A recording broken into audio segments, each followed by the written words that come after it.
And so we identified that the common area electric meter was not on the most optimal category. And that saved them, I want to say, close to $100,000 per year, just by getting them moved to the most optimal delivery rate. Jens, the question on everyone's mind right now is, what in the world just happened with my natural gas bill? So could you talk through what's going on with natural gas right now?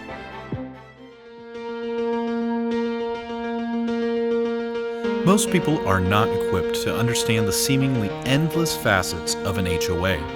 That's why we're here, to help you become uncommonly prepared to serve your HOA. Whether you're a board member or a manager, join us in the Uncommon Area. Welcome to the Uncommon Area. I am Matthew Holbrook, and this episode is all about energy expenses, and specifically today, we're going to be talking about natural gas and natural gas expenses. And joining me here to talk about that today is Timothy Ma, Action's Director of Business Operations, and Jens Hansen is joining us from Commercial Energy. And so appreciate you both being a part of this. And I guess just to get started, Jens, you're the expert in the room, or literally not in the room, but joining us. And would love to know kind of what's your background? How did you get into doing what you do? What is it that you do? And what makes you an expert? Yeah. Well, I don't know if I could say anything about me makes me an expert, but I can certainly cover my background. So I've been with Commercial Energy for almost 12 years now. So I have my 12-year anniversary with the company next week. And I can't say I knew I was going to get into natural gas sales when I went to college. So like everyone else, went to college, didn't really know what I wanted to do. So I got my degree in communications, and but I always had an interest in energy. One of my jobs for a summer job in between junior and senior year was one of those people that tries to stop you outside of a Whole Foods and get you to donate for a solar cause. So that gave me a good entryway into energy, but also into sales and business development. Developed a pretty good callus for getting told, no about 65 times a day. Right. So that was a good first job for getting me into this role. And really, we started just focusing on natural gas, and the roots of the company go back to 1958 as an oil and gas production company, Rank Oil. And then in 1997, Commercial Energy of Montana was founded to sell our natural gas directly to end users. And then in 2004, we moved to California. And we've been operating here for 19 years, and really we focus in the California market. And I think it's similar to Action. It's, you focus on a different side of things, but California is so unique when it comes to the energy markets that it takes all of our departments, all of our team members to focus on it in order to provide the value that we need to for our clients. Great. So again, don't know if I'm an expert, but certainly try to read enough to provide some education to our clients. Jens, the question on everyone's mind right now is, what in the world just happened with my natural gas bill? So could you talk through what's going on with natural gas right now? Yeah. Very good question. And again, in the 12 years I've been here, there's only been maybe one other time where natural gas was even mentioned in the news, let alone, on the top story of the local news, and certainly in Southern California, there's been numerous headlines about it. In terms of what caused it to get to this point, number of factors, and depending on how far back we want to go, I don't want to put everyone to sleep with too many natural gas details here, but some of it started with COVID, which is some of the labor and supply shortages and supply chain constraints that we felt coming away from COVID. You fast forward to earlier 2022, a big piece of it was the Russia-Ukraine invasion, leading to record amounts of liquefied natural gas being exported to Europe as Russian flows were decreased as a result of the war. So we started to see gas prices moving up during that period.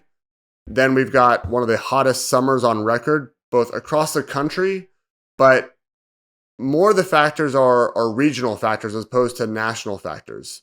And that's why we're seeing such a diversion in the California markets compared to the rest of the country.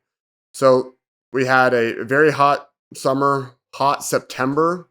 So remember that Labor Day weekend, it was, about 105, 110 degrees across the state. No rolling blackouts. And so what prevented those rolling blackouts was record amounts of natural gas fire generation to keep the lights on. At that point, we're using record amounts of natural gas to make electricity, and that started to deplete our natural gas inventory levels as we headed into winter. You compound that with a reduced amount of storage capacity. There was a reclassification by PG&E of its storage fields, which reduced the amount of natural gas that could be put into storage and used. So we go into this winter with a pretty significant delta, about 36% below the 5-year average. Then you add on top of that a 1 standard deviation colder winter in California. I mean, I remember in early December, it was 35, 36 degrees in the mornings. I mean, cars were kind of frozen over. So very cold here.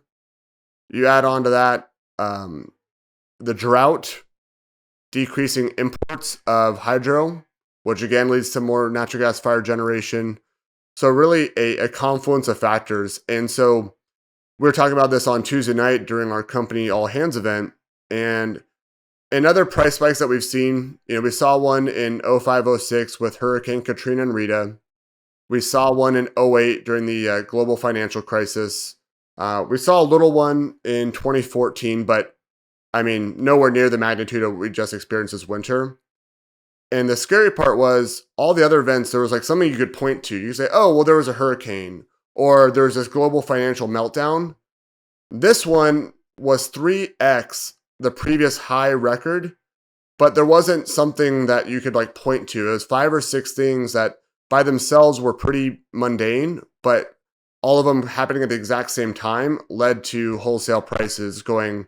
So in the Southern California utility, up 312% year over year. So that's in a nutshell, what's been going on with the California energy markets. And to make an analogy similar to with action, a lot of times people want to put everything into one bucket. So if I have a 1,500 square foot 3-bedroom, 2-bath condo in San Francisco, that commands a different price than that same footprint in Louisiana. And there's all sorts of supply and demand fundamentals that make that, be $1 million versus maybe 300,000 in Louisiana. And we're experiencing that very much so in the energy markets right now in California, that the local supply and demand fundamentals are causing our prices to be much higher during these volatile periods compared to the rest of the country.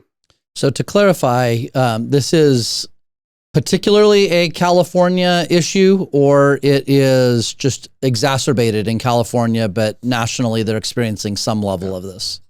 Yeah, I would say this summer was very much just more of a national, global supply and demand issue. And California being basically at the end of the supply chain, given that we're a very gas-reliant state. If there's a increase in Europe or an increase across the country, we're going to feel that here. But what happened this winter was very much just a locally driven supply and demand issue that led to our price spike. Because I had clients that watch Mad Money with Jim Cramer, and they'll see the natural gas price on Bloomberg or CNN, and they would say, Jens, like, can we lower our rate? I'm seeing the prices are crashing. But that was at the national level, what's referred to as the NYMEX price, which is in Henry Hub, Louisiana, which is totally different than what the price is going to be in Northern California or Southern California. So what options do homeowner associations and buildings in California have to help mitigate that 300+% increase in terms of natural gas? Yeah, absolutely. So when you're with the utility, obviously you still get the delivery from them for the natural gas that's delivered to the association. And that's one part of your bill. It's very hard to get away from that.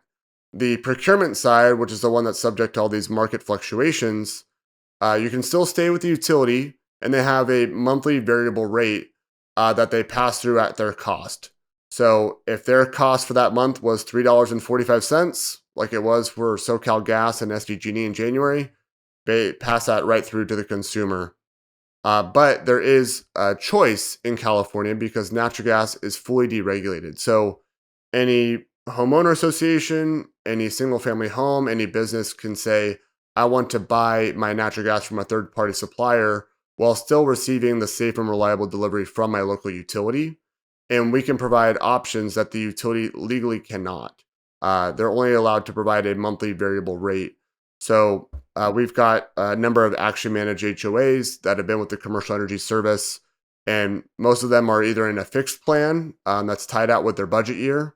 So, for example, the Harrison, I think they're on a April 1 budget year. We're in this really good cadence with them where they're working on their budgets. The general manager and the board say we need help on the next fiscal year's budget. We look at their historical consumption. We look at the utility delivery rates and forecast any expected changes there. And then we also show them, here's a fixed plan or a collared plan that provides a price cap on the rate for the budget year. And then based upon their, the overall market fundamentals and the risk tolerance for the board, they can choose what strategy they want to go with. And then they have that plan that takes place through their entire fiscal year. And so those clients didn't feel any of the impact of the natural gas price spike, and their budgets were completely protected. And sure, it's kind of like buying homeowners insurance for 8 years in a row. And you're like, man, I don't want to spend $1,500 a year anymore on home insurance. And then that 9th year, something happens. You're like, yeah, that was kind of stupid. Now, home insurance, you're kind of legally obligated to buy it, but I think you get the analogy. So by using a third-party gas supplier like Commercial Energy, you can get options that you can't, more risk-averse, budget-oriented options that you can't get from the utility. And we take on all the price risk and all the volumetric risk. So we want to make buying in energy simple because it can be very complex, but we want to make it simple so every board, treasurer, every general manager can understand it. And part of the way that you're able to do that is when you set up these agreements, you've normally been able to set them up at a pretty competitive rate for those 12 months. Mm-hmm. So some of these examples that you've talked about, they didn't experience any of the 300% increase, but they also already had a competitive rate compared to the rate 3 months ago, right?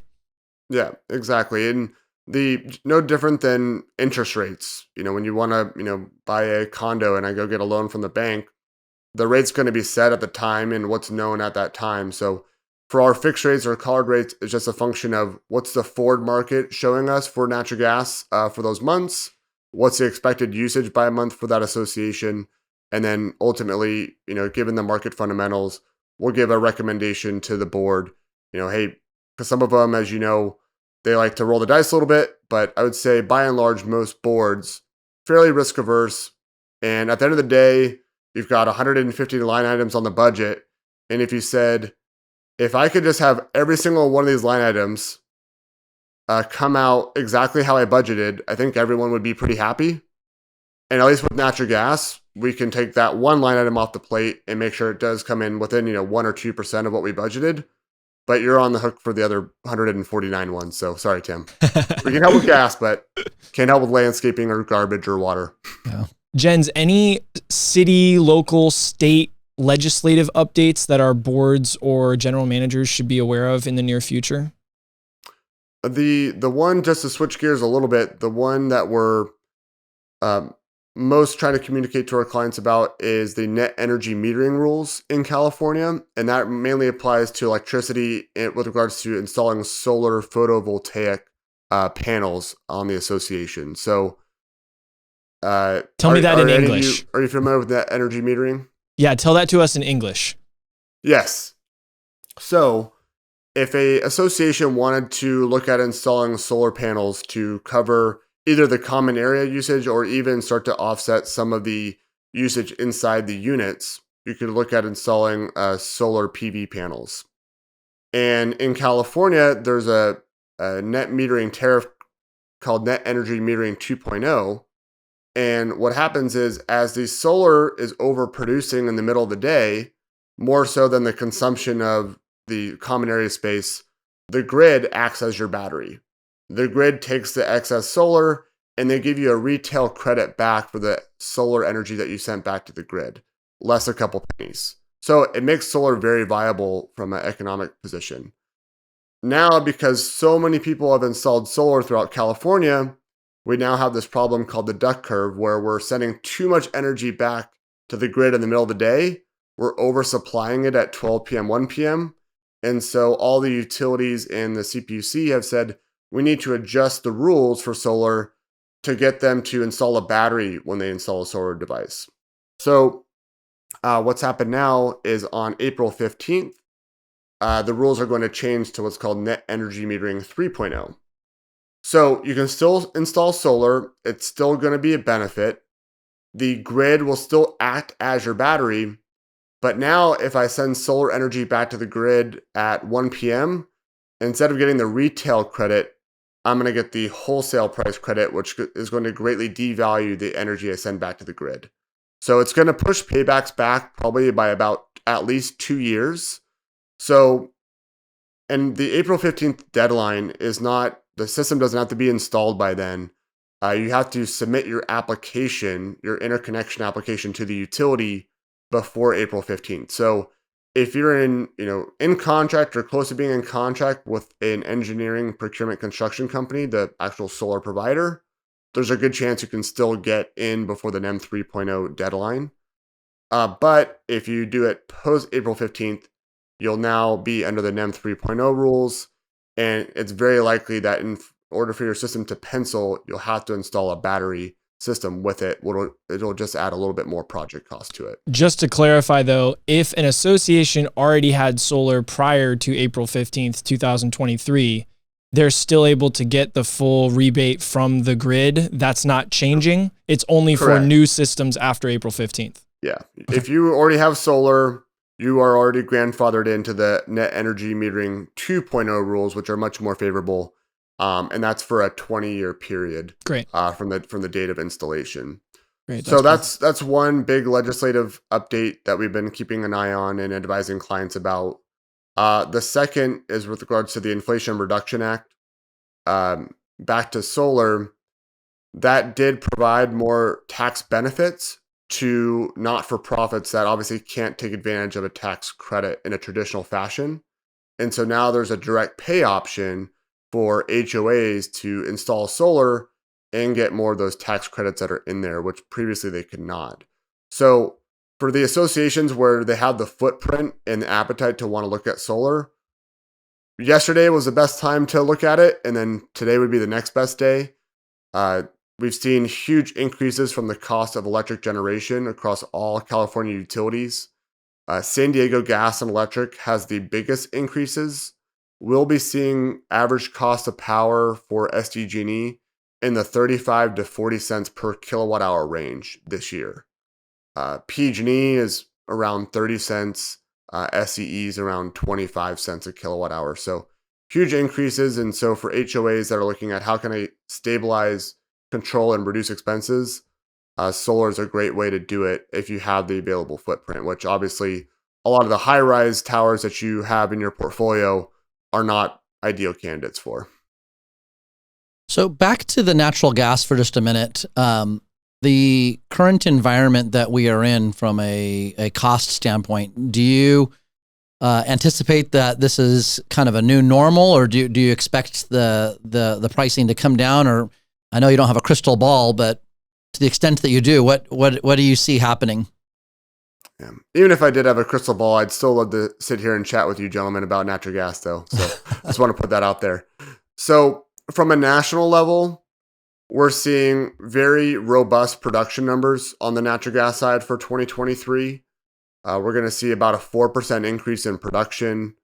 The liquefied natural gas exports will be going up slightly, but not as much as the production numbers. So overall, we're expecting some looseness in the supply-demand balance for 2023. And there's even talks that we may be filling up storage too much on the national level this year based upon kind of how the forecast looks.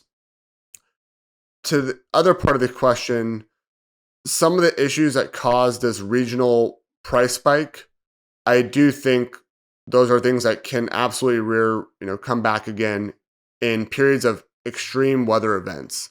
And as we know, living in California, we're getting more and more extreme weather events, either drier, hotter summers, colder winters, extended periods of drought.